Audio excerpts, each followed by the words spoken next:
말씀은 누가복음 22장 24절부터 34절까지 있는 말씀을 합독하겠습니다. 신약 성경 135쪽 가량에 있습니다. 누가복음 22장 24절부터 한 목소리로 합독하겠습니다. 시작. 또 그들 사이에 그중 누가 크냐 하는 다툼이 난지라.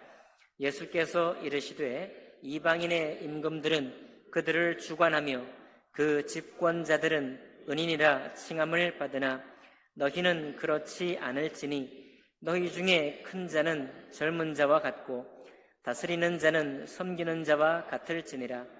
앉아서 먹는 자가 크냐 섬기는 자가 크냐 앉아서 먹는 자가 아니냐. 그러나 나는 섬기는 자로 너희 중에 있노라. 너희는 나의 모든 시험 중에 항상 나와 함께한 자들인즉 내 아버지께서 나라를 내게 맡기신 것 같이 나도 너희에게 맡겨 너희로 내 나라에 있어 내 상에서 먹고 마시며 또는 보좌에 앉아 이스라엘 12지파를 다스리게 하려 하노라. 시몬아 시몬아 보라 사탄이 너희를 밀가부르듯 하려고 요구하였으나 그러나 내가 너를 위하여 내 믿음이 떨어지지 않기를 기도하였노니 너는 돌이킨 후에 내 형제를 굳게 하라. 그가 말하되 주여 내가 주와 함께 오게도 죽는 데에도 가기를 각오하였나이다. 이르시되 베드로야 내가 내게 말하노니 오늘 닭 울기 전에 내가 3번 나를 모른다고 부인하리라 하시니라. 아멘. 말씀과 예배를 위해 기도하겠습니다.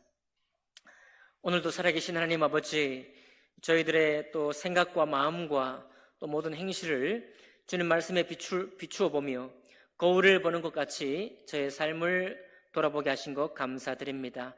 돌아볼 뿐만 아니라 주님께서 은혜로 부어주실 말씀을 기대합니다. 하나님 아버지, 밤낮 쉬지 않고 주무시지도 않으시고 우리를 바른 길로 인도하시기 위해서 열심으로 간구하시는 우리 주님을 인해서 감사를 드립니다. 오늘도 그분의 은혜를 힘입어서 주님 앞에 나와 싸우니 하나님 아버지 신령한 주님의 말씀에 은혜를 부어주시고 우리 삶을 새롭게 할 하나님의 감동으로 함께해 주옵소서. 모든 예배를 주님께 의탁하며 감사할 때 귀하신 우리 주 예수 그리스도 이름으로 기도하옵나이다. 아멘. 예, 자리에 앉으시겠습니다. 오늘 읽은 이 말씀을 본문으로 해서 주와 함께한 사람의 축복이라는 제목으로 하나님 말씀 나누겠습니다. 한 나라를 맡는다는 것은 보통 일이 아니죠. 일국의 대통령이 또 혹은 총리가 된다는 것은 보통 사람이 할 수 있는 일이 아니고 보통 사람이 꿈꾸는 일도 아닙니다. 리더십은 모든 직책을 맡은 자에게 다 리더십이 필요합니다. 그러나 그런 리더십을 가지고 있다고 해서 일국 한 나라를 맡을 수는 없죠.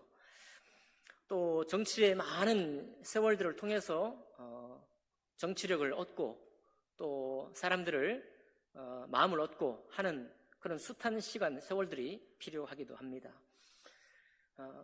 인품도 필요하죠. 인격도 필요합니다. 그런데 그 모든 것들을 다 갖추고 있다고 해서 그 사람에게 대통령이나 총리가 되는 자격이 부어지지는 않습니다. 그래서 우리가 천운이다, 천명이 필요하다 라고 하는 것이죠. 안타깝게도 그런 천명을 구하기 위해서 점을 치료도 하고 사주도 보기도 하고 그런다고 하지 않습니까? 정치권에 있는 사람들이. 자, 그러니 일국을 맡아서 다스린다는 것은 보통 하늘에 은혜가 있는 게 아닙니다. 예외도 물론 있죠. 예외도 물론 있습니다. 오늘 여러분과 저를 주님께서 부르실 때 우리를 부르셨다. 왜 부르셨느냐? 무엇을 위해서 부르셨느냐라고 말씀하실 때 예수님께서 머뭇하지 않으시고 대번에 그 목표를 말씀하시는데 내 나라를 맡기려고 너희를 불렀다라고 말씀합니다. 어디에 그렇게 되어 있나요? 구절에 나와 있죠. 내 아버지께서 나라를 내게 맡기신 것 같이. 나라요, 나라. 뭐 무슨 지방 수령이나 지방에 무슨 군청에는 누가 계시죠? 군수가 있군요. 시청에는 시장이 있죠. 예, 시장으로 한 뭐 도시를 맡기는 것도 아니고 한 나라를 맡긴다. 나라를 맡기는데 내 아버지 곧 하나님께서 예수님께 나라를 맡기셨는데 이 나라는 누구의 나라예요? 예, 하나님의 나라입니다. 세상을 맡기셨는데 이 세상 나라 곧 하나님의 나라를 예수 그리스도께 맡겼다는 겁니다. 그러니까 예수님은 맡을 만하잖아요. 예수님은 하나님 아들이시고 동시에 나와 아버지는 하나님이라고 그랬기 때문에 하나님 자신이십니다. 하나님 자신이면서 하나님의 독생하신 아들이시기 때문에 그리고 죄도 없으신 분이시기 때문에 맡을 만한 자격이 충분하신 분이시죠. 그러니 예수님이 그 나라를 맡고 끝까지 영원토록 나라를 맡으면 될 것입니다. 그런데 우리 주님께서 육체로 오셨잖아요. 몸을 입고 오셨기 때문에 이 몸의 제한을 받아들이시고 오셨어요. 몸의 제한을 받아들이셨습니다. 이게 참 놀라운 은혜거든요. 우리 주님이 사람의 몸의 제한, 육체의 제한을 입고 오셨다는 사실이 무엇을 말하느냐? 몸의 제한을 받고 있는 우리 모든 사람들과 함께 할 뿐만 아니라 이 몸의 제한, 육체의 제한을 받고 있는 사람들에게 하나님 나라를 맡을 수 있는 그런 길을 여시러 오신 거예요. 그래서 당신께서 친히 몸에 갇혀서 오신 것입니다. 몸의 제한을 받고 오신 거예요. 여러분, 그러니까 예수님을 우리가 날마다 높이며 경배만 하는, 경배받을 만한 분으로 계속 놔두시면 안 돼요. 그것은 주님의 뜻이 아닙니다. 주님은 평생에 우리로부터 경배를 받으실 분이시지만 주님께서 누구를 높이시러 오셨는가 하면 바로 여러분과 저를 높이러 오신 거예요. 여러분과 저에게 하나님 나라를 맡을 수 있는 그 길을 여시기 위해서 이 육체의 못난 몸을 가지고 있는 우리와 똑같은 몸을 입고 오신 거예요. 이게 바로 예수님께서 세상의 어떤 종교 지도자, 어떤 교주, 어떤 세상의 위인들보다 탁월하신 이유. 하나님이시면서 사람의 재앙문을 똑같이 입고 오셨다는 것입니다. 그런데 그렇게 오신 예수님께서 어떻게 해요?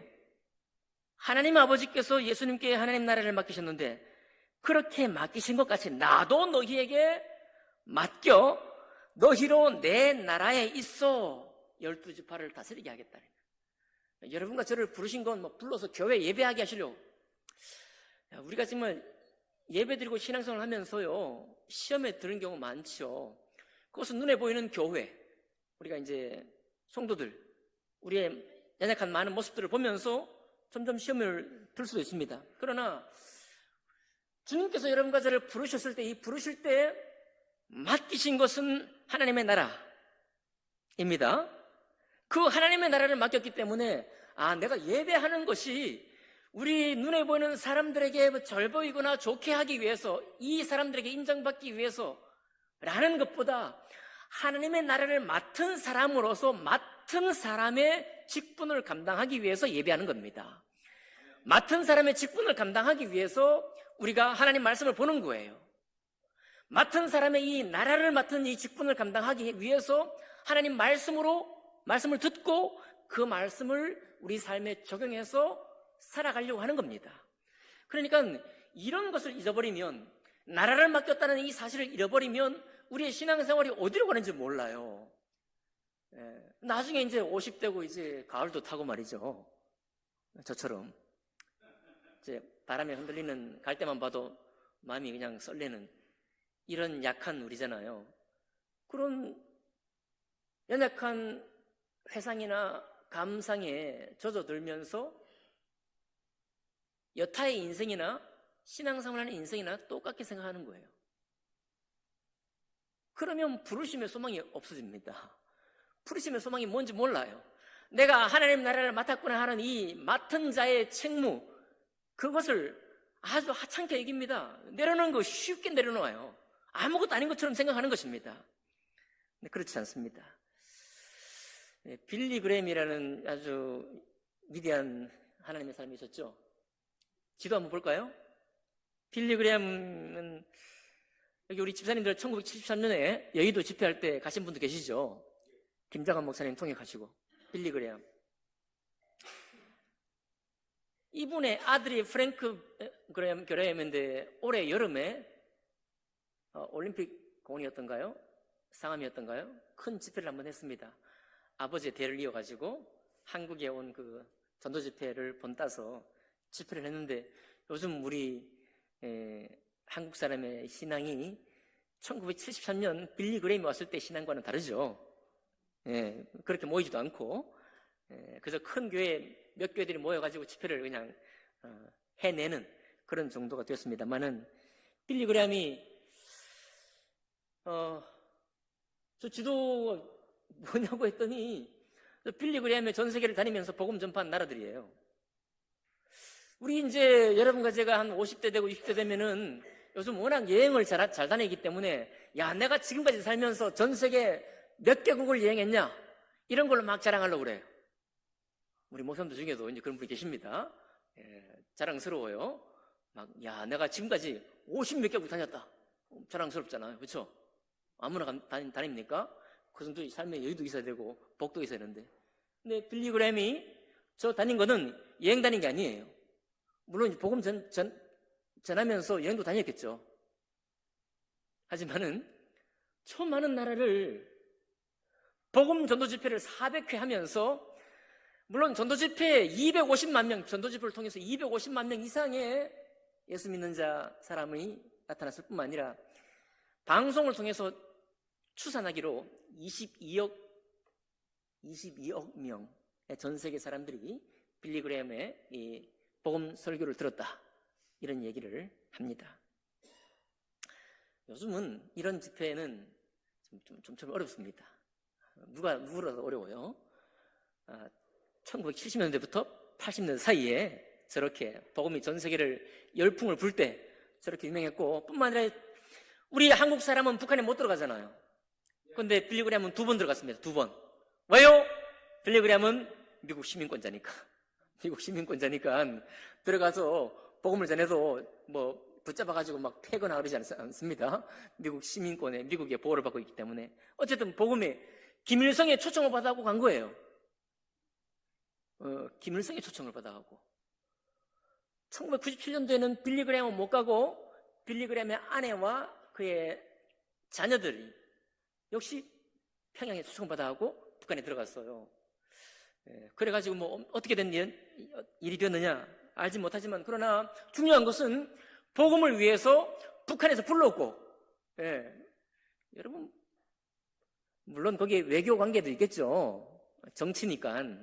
빌리 그레임을 초청해가지고 이렇게 하면 전 세계에 북한이 열려있다, 이런 얘기를 선전 문구로도 사용할 수 있을 테니까요. 근데 그건 중요한 건 아니고, 어쨌든 복음을 가지고 살았더니 저렇게 많은 나라에 초청을 받고 또 수많은 영혼을 주님께로 인도하는 사람이 되었다. 언제? 1970년도, 1980년도, 1950년대부터 저런 일을 했다는 거예요. 주님 오신 이후에 2000년이 지난 지금 저런 일을 감당을 했습니다. 자, 그런데 저 빌리 그레임의 영향을 받은 사람이 타다라는 사람이 있습니다.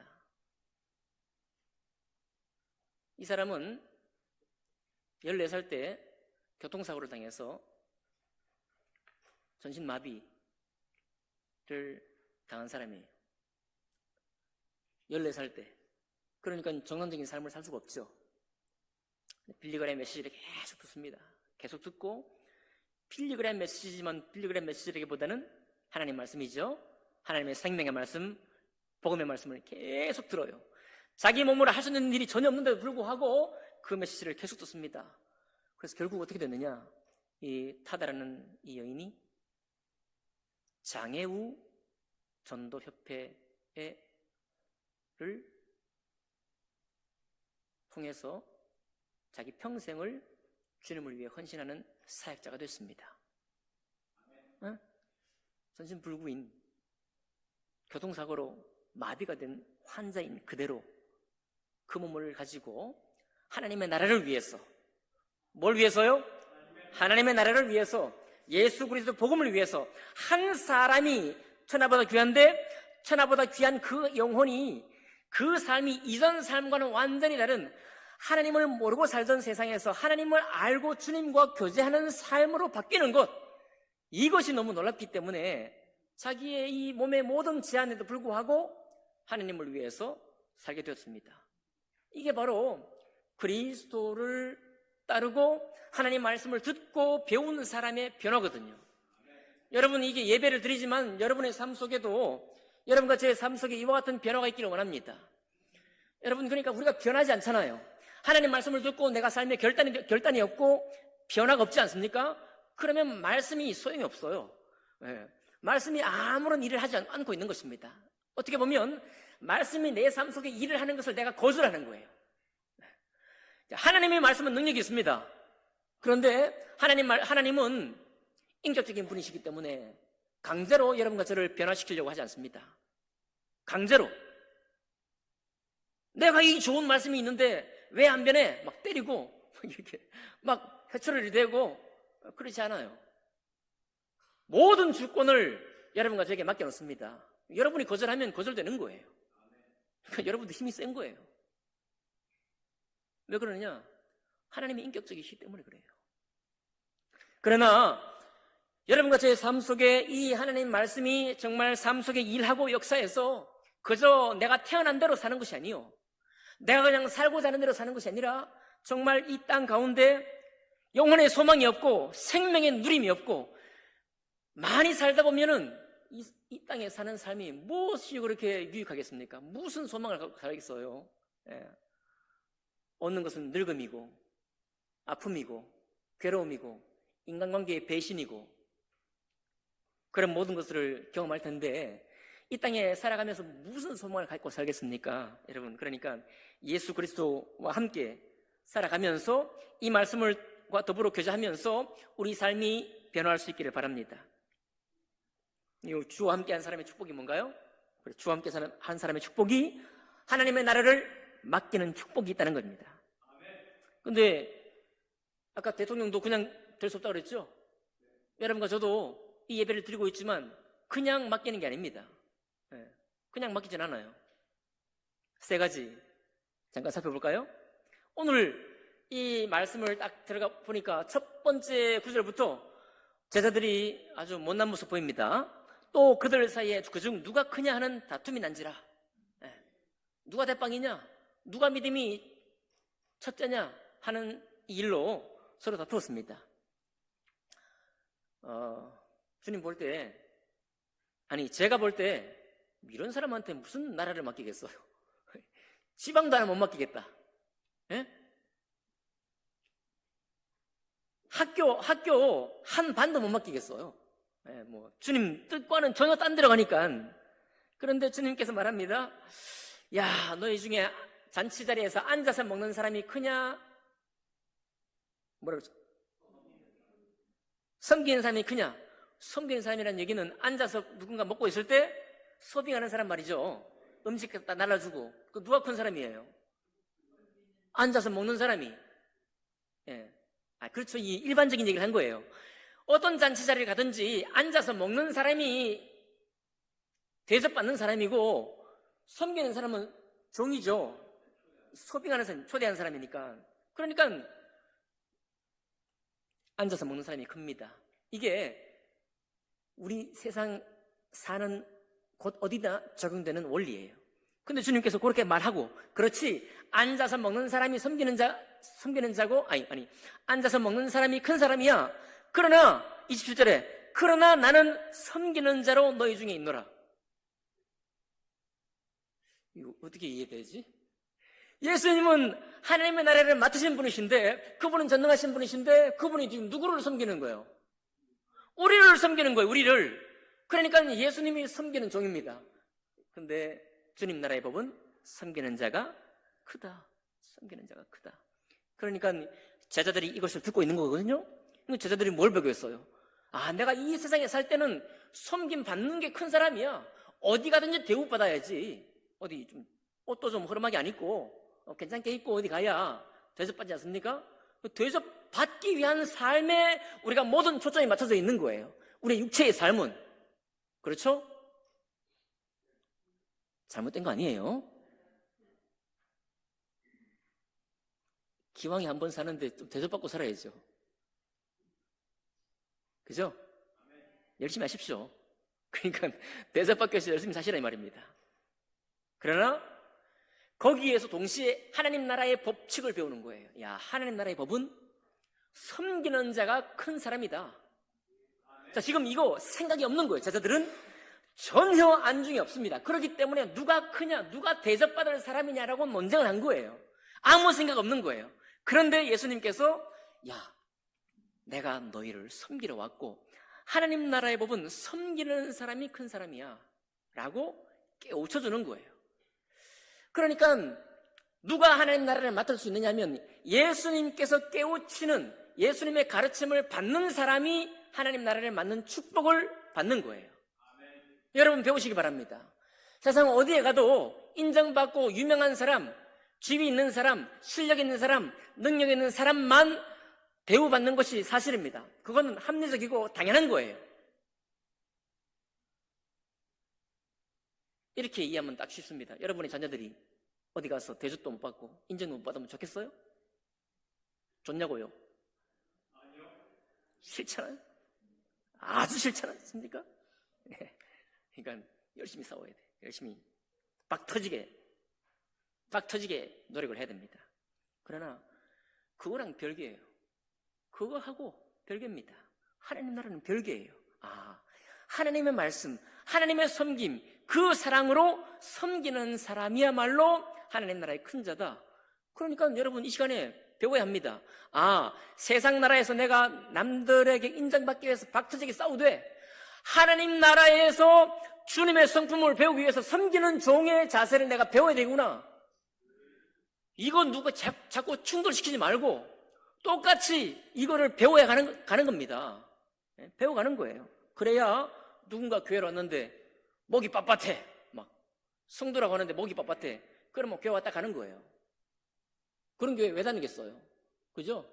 우리는 목이 빳빳할 수 있는 자격이 있을 수 있지만은 그러나 목이 막 헐렁헐렁해야 돼. 그냥. 오셨습니까? 반갑습니다. 사랑합니다. 얼마나 좋습니까? 그게 첫 번째예요. 두 번째, 우리에게 나라를 맡기시는데 28절 있습니다. 28절 시작. 너희는 나의 모든 시험 중에 항상 나와 함께한 자들인즉. 이게 너무 중요해요. 예수님께서 시험 받으실 때 그 모든 시험에 이 제자들이 항상 함께했다는 거예요. 이게 함께하는 것이 중요한 겁니다, 여러분. 이건 세상도 똑같아. 세상에도요, 어떻습니까? 아이돌 있습니까? 아이돌 열심히 연습할 때 정말 못 먹고 몸매 관리하랴, 또 먹고 싶은 거 안 먹고 춤 연습 엄청 하죠. 노래 연습 엄청 하죠. 그렇게 해서 나중에 이 사람들이 자기 인생을 돌아볼 때 누구를 기억하겠어요? 같이 고생했던 사람. 당연하죠? 같이 고생하면서 같이 무언가를 위해서 애를 쓰고 성장하고 변화되고 새롭게 되기 위해서 애를 썼던 그 시간들, 그리고 그 시간 속에 함께 했던 그 친구, 이게 중요한 거예요. 여러분과 제가 이렇게 이제 교회를 섬기고 있습니다. 우리가 이제 10년이 지나고 제가 이제 13년이 지나고 있습니다. 단임 목회 기간만. 여러분과 함께한 세월은 16년이 지나고 있어요. 이제 앞으로 몇 년이 될지 모르겠습니다만은 그때 이제 다 끝날 때 그때 한번 생각해 보는 겁니다. 고생도 별로 안 했다. 눈물도 별로 없었다. 그냥 예배하고 예배를 드리는 건지 마는 건지 그냥 여러분 예배 드리는 날짜가 예배 안 드리는 날짜보다 훨씬 많아야 되겠죠. 저 이거 좀 부끄럽게 얘기하는 거예요. 예배 드리는 날짜가 이거 비율로 이거 말할 수 없는 부분인데 이거 옛날에는 그냥 예배 드리면 당연한 것인데 요즘은 비율을 얘기해야 돼. 예배 안 드리는 날짜보다 예배 드리는 날짜가 많아야죠. 그 예배 드릴 때 똑바로 예배 드려야 되겠죠. 진짜 함께 했던 고생한 기억이 없어. 함께 막 엎치락뒤치락 싸웠던 기억도 없고 고생했던 기억도 없다. 가치가 없는 거예요. 여러분, 우리가 헤어질 때요, 언젠가 헤어지지 않겠습니까? 아무 기억이 없어. 그냥 우리 담임 목사님 이정신 목사였구나. 그것밖에 없어요. 허랑방탕한 세월입니다. 허랑방탕한 세월이에요. 아무런 유익이 없는 시간입니다. 아무런 가치가 없는 시간이에요. 함께 고생해 본 적이 없고, 함께 고민해 본 적이 없고, 함께 기도해 본 적이 없고, 함께 전도해 본 적이 없고, 함께 말씀을 위해서 애를 써본 적이 없는 시간들은 무효. 아무런 가치가 없는 시간이에요. 어려운 얘기도 아닙니다, 여러분. 세상에서 뛰어난 사람의 자리에 앉고 싶은데 열정도 없어요. 고민도 하지 않습니다. 고생도 하지 않아요. 뭐 되겠어요? 세상에서도 아무것도 안 돼요. 교회도 마찬가지입니다. 그런 식으로 예배하고 그런 식으로 신앙생활 한다면 아무것도 안 돼요. 아무런 감정이 없는 것입니다. 아무런 애정이 없는 거예요. 애착이 없는 것입니다. 그게 무슨 신앙입니까? 그게 무슨 하나님의 나라를 맡은 사람의 삶이에요. 무용한 것입니다. 너희는 나의 모든 시험 중에 나와 항상 함께 한 자들인지. 제자들이 이렇게도 못 깨달았지만은 그래도 제자들이 잘한 게 있어요. 그거는요, 주님께서 갈릴리로 가서 복음 전하실 때 그 갈릴리 사람들이 이해를 못하고 그 절벽에 밀쳐 떨어뜨리려고 할 때 그때 제자들이 보고 있었어요. 예수님이 어떤 고초를 당하는지 보고 있었습니다. 같이 경험한 거예요. 뿐만 아니라 바리새인들과 화했을지어다 예수님이 책망하실 때 왜 책망했겠어요? 바리새인들이 예수님께 못 빳빳이 세우고 당신이 뭐냐고 말이에요. 나도 말씀 한가다 한다 이 말이에요. 그러면서 예수님께 바닥바닥 되들었잖아요. 호시탐탐 예수님에게 반대 질문을 물어가지고 꼼짝없이 외통수에 걸려가지고 쩔쩔매는 모습 보려고 바리새인들 사두개인이 그렇게 애를 썼잖아요.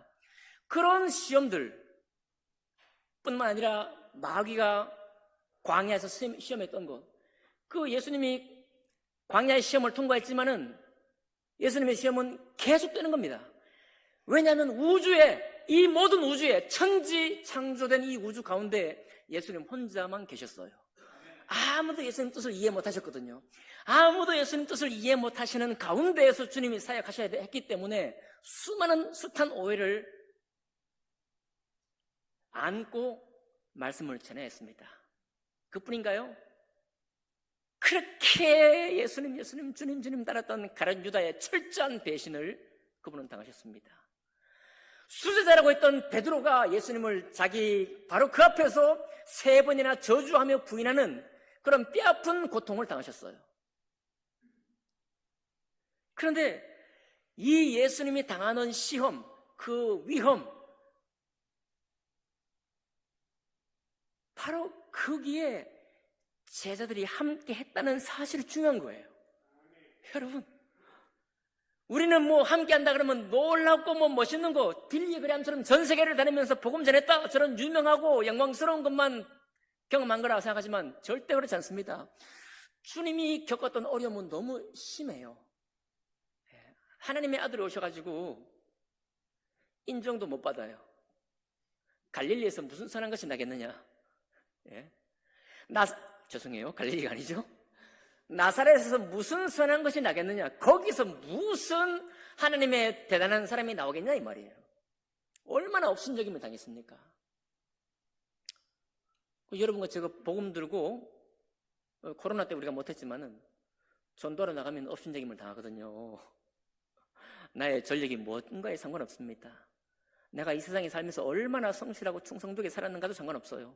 전도지를 딱 들고 나가는 순간 업신여김을 받습니다. 비아냥거림을 받아요. 요즘도 전도하냐? 침례교가 아직도 이 주변에 있느냐? 이런 얘기를 듣고 다니는 것입니다. 그럴 때 야, 이거 못하겠다 이거. 요즘같이 관대하고 예의를 갖춰야 될 세계에 다른 사람이 원치도 않는 전도지를 불쑥 내밀고 복음을 전한다는 게 이게 말이 되냐 이 말이에요. 여러분도 그런 생각이 들죠?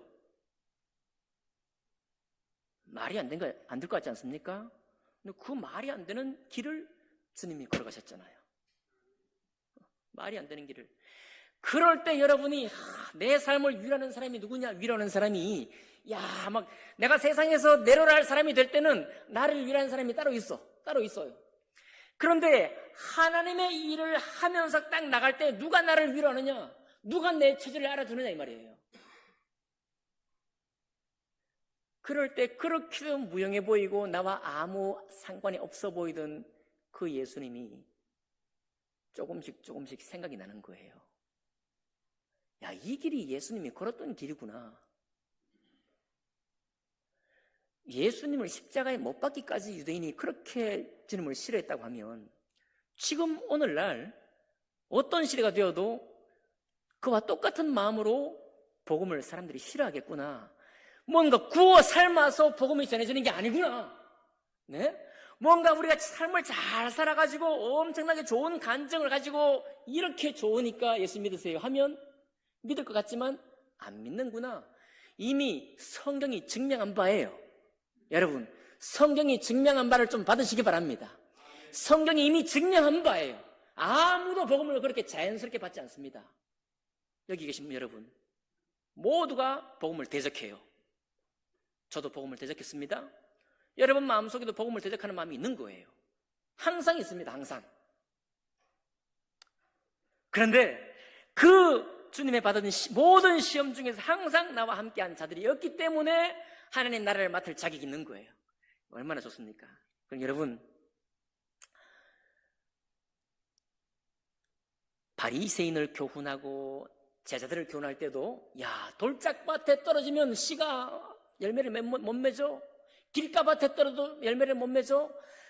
옥토에 떨어져야 30배, 60배, 100배 결실을 맺어. 가시밭에 떨어지면은 신앙생활 하는 것처럼 보이지만 열매가 전혀 없는 가시 덩굴에 가로막혀가지고 열매 없는 식물이 되고 말아. 이 모든 것을 가르쳤잖아요, 주님이. 그쵸? 가르쳤으니까 여러분과 저는 기필코 돌짝밭에 떨어지는 마음으로 있지 말고, 길가밭에 떨어지는 마음으로 있지 말고, 가시떨기밭에 떨어지는 말씀으로 있지 말고, 오직 내 영혼이 스폰지처럼 말씀을 받아들여서 이 말씀이 그런가 하고 따질 수는 있지만은 그 말씀을 받아서 생명의 말씀으로 들고 나아가야 하는 것입니다. 자, 그것도 제자들이 함께 경험한 거예요. 주님의 가르치심, 주님의 시험당하심, 주님의 고난들을 제자들이 함께 경험했다는 것입니다. 그러니까 나라를 맡을 자격이 있는 거예요. 나라를 맡을 자격이 있는 것입니다. 마지막 세 번째, 어떤 사람이 나라를 맡을 자격이 있습니까? 33절, 32절. 그러나 내가 너를 위하여 내 믿음이 떨어지지 않기를 기도하였노라. 여러분, 예수님이 여러분과 저의 믿음이 떨어지지 않기를 위해서 기도하고 계십니다. 이게 마지막 세 번째 조건인데 이건 여러분과 제가 하는 게 아니죠. 주님이 하시겠다는 약속이에요. 흑암 같은 세상에서요, 소망 없는 세상에서 하나님의 생명과 영원한 생명, 소망을 주시는 것이 하나님의 말씀입니다. 그리고 예수 그리스도의 은혜예요. 이것 말고는 사람들에게 참된 소망이 없습니다. 그런데 사람들은 참된 소망이 있다고 자기 길로 가는 거예요. 참된 소망이 있다고 자기 길로 가는 사람에게 야, 그거 아니야, 이게 참된 소망이야 라고 말하니까 얼마나 이게 그 사람 마음을 화나게 만들겠어요. 여러분, 우리가 소망을 그냥 살아갑니까? 돈 투자해, 나의 실력, 재능 투자해, 시간 투자해, 모든 것을 헌신하는 거예요. 다 때려 헌신하는 것입니다. 거기에. 그거 이루려고. 그런데 야, 그거 헛거야. 그걸로는 너 영혼의 소망이 없어. 그러니 주님을 믿고 하나님의 말씀을 듣고 예배를 드려.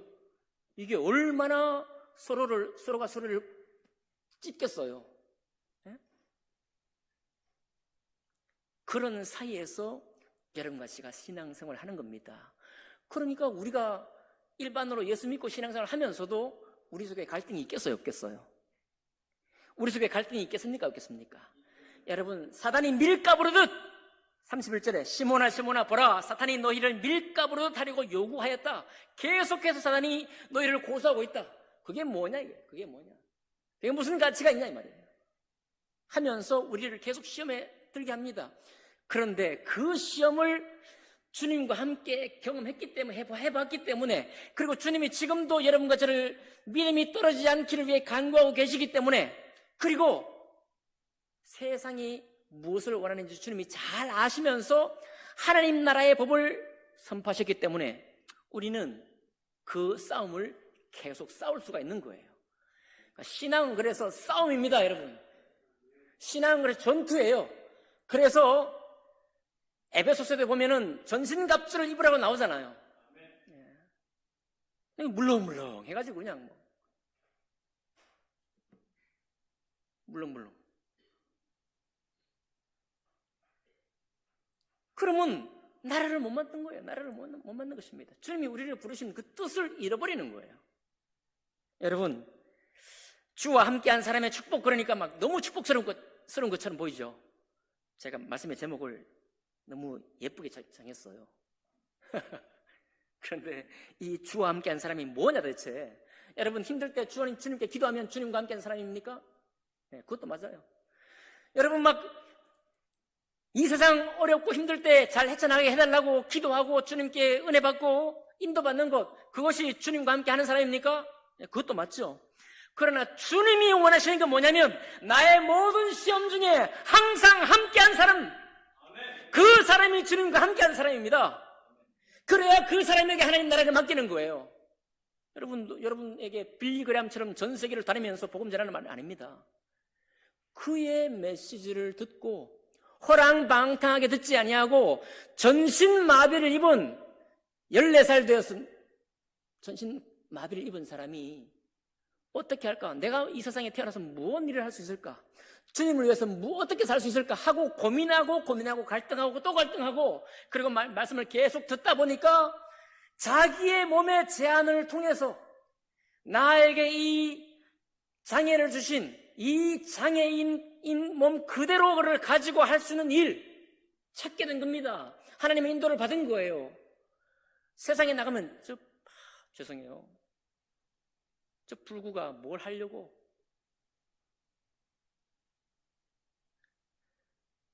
측은한 눈초리로 보지 않겠습니까? 우리 목사님 중에도 조현철 씨라는 목사님이 계신데 소아마비 있어요.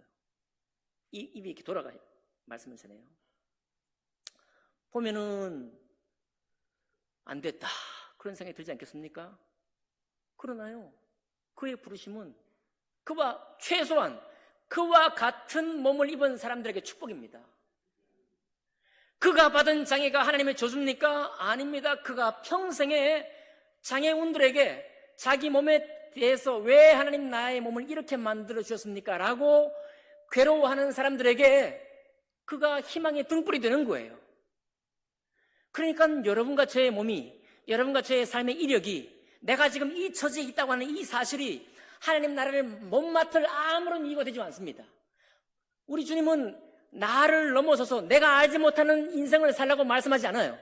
내가 살아온 삶 가운데서 주님은 부르십니다. 내가 살아온 삶을 주님이 사용하기를 원하시는 거예요. 그래서 우리를 통하여, 나의 인생을 통하여, 나의 인생의 경험을 통해서 하나님 나라를 맡기시기를 원하는 거예요.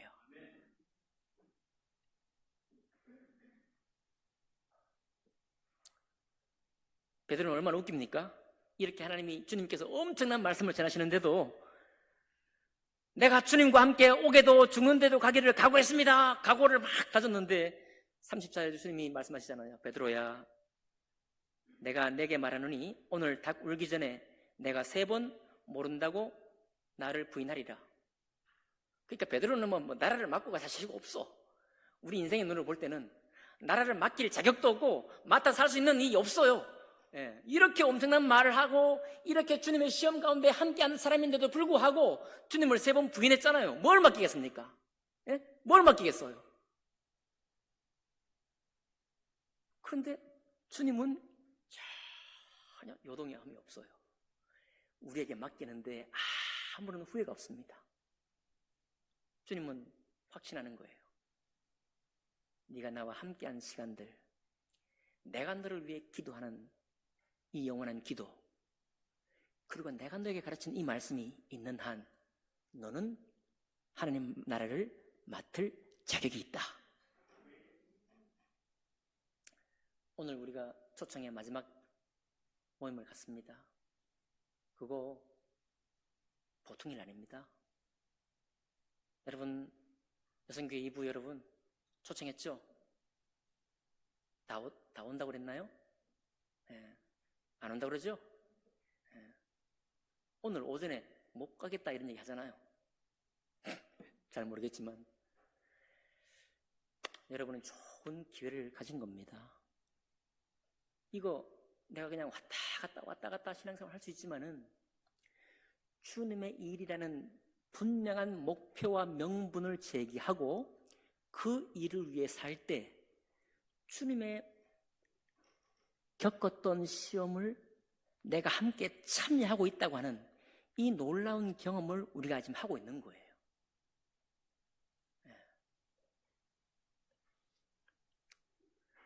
여기 있는 성도 여러분, 저는 여러분에게 반드시 내 생애가 끝나기 전에 하나님 나라의 부르심을 향한 결단이 있기를 바랍니다.